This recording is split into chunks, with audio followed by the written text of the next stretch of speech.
নমস্কাৰ বন্ধু বান্ধৱীসকল, এই মুহূৰ্তত আপোনালোকলৈ লৈ আহিছোঁ এক গুৰুত্বপূৰ্ণ খবৰ। অংগনবাড়ী কৰ্মী সহায়িকা মিনি কৰ্মীৰ বাবে গুৰুত্বপূৰ্ণ খবৰ। অংগনবাড়ীৰ নতুন দৰমহা 2025 1 অক্টোবৰ 2025 পৰা কাৰ্যকৰী হ'ব নতুন দৰমহা। নতুন দৰমহাক লৈ আপোনাৰ মতামত জনাব পাৰে ভিডিঅ' কমেণ্ট ছেকশ্যনত।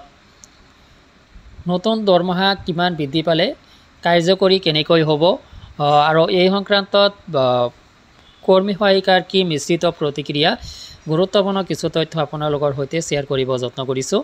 মূল ভিডিঅ'টোলৈ যোৱাৰ আগতে আপোনালোকলৈ সৰু এটা ৰিকুৱেষ্ট, এনেধৰণৰ ভিডিঅ'বোৰ নিতৌ পাবলৈ চেনেলটোলৈ নতুন ভৰি ৰাখিলে চেনেলটো ছাবস্ক্ৰাইব কৰি ল'ব, লগতে ভিডিঅ'টো আপোনাৰ বন্ধু বান্ধৱীলৈ শ্বেয়াৰ কৰি দিব। আহক বন্ধুসকল, আমি মূল ভিডিঅ'টোলৈ আগবাঢ়িছোঁ।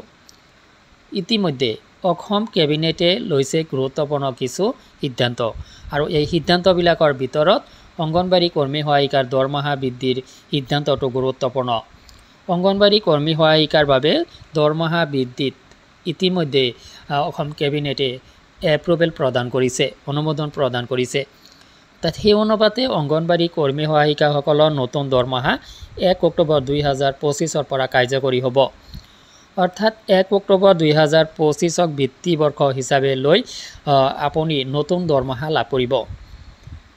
তো আপুনি অংগনবাড়ী কৰ্মী হিচাপে কিমান দৰমহা লাভ কৰিব, অৱশ্যে এতিয়ালৈকে আপুনি জানিবলৈ আৰু বাকী নাই। সহায়িকা হিচাপে কিমান লাভ কৰিব সেয়াও জানিবলৈ বাকী নাই।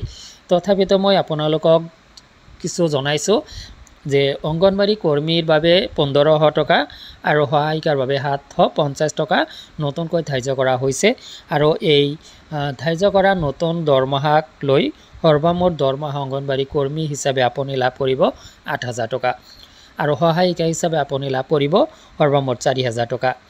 তো বন্ধুসকল, এয়া 1 অক্টোবৰ 2025 পৰা কাৰ্যকৰী হ'ব, আৰু 1 অক্টোবৰ 2025 আগলৈকে আপুনি পূৰ্বৰ দৰমহাই কিন্তু লাভ কৰি থাকিব। 1 অক্টোবৰ 2025 পৰা কাৰ্যকৰী হ'ব, যাৰ কাৰণে আপুনি 1 অক্টোবৰ 2025 পৰা ধৰি পৰৱৰ্তী সময়ত আপুনি 8000 টকা আৰু 4000 টকা ক্ৰমে অংগনবাড়ী কৰ্মী আৰু সহায়িকাই লাভ কৰি থাকিব। তো এই ক্ষেত্ৰত আপোনাৰ কি মতামত? বহু অংগনবাড়ী কৰ্মীয়ে মিশ্ৰিত প্ৰতিক্ৰিয়া ব্যক্ত কৰিছে। কিছুমানে হয়তো অংগনবাড়ী কৰ্মী সহায়িকাৰ যি দৰমহা বৃদ্ধি কৰিছে ইয়াত আংশিকভাৱে সন্তুষ্ট, কিছুমান একেবাৰেই অসন্তুষ্ট।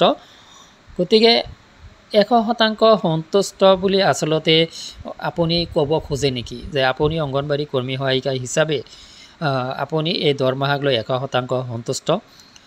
বন্ধুসকল, আপোনালোকক জনাই ৰাখোঁ যে সন্থাই অহৰহ চেষ্টা কৰিছিল, হাৰ ভঙা কঠোৰ পৰিশ্ৰম কৰিছিল যে সঞ্চালকালয়ৰ যি প্ৰস্তাৱ প্ৰেৰণ কৰা হৈছিলে পূৰ্বৰ, সেই প্ৰস্তাৱ অসম চৰকাৰে কাৰ্যকৰী কৰিব লাগে।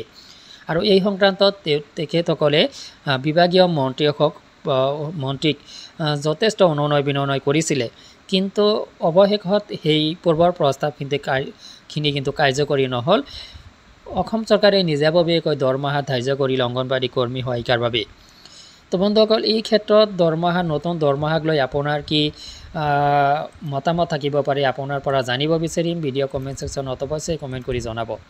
আজিলৈ এৰিছোঁ, ধন্যবাদ।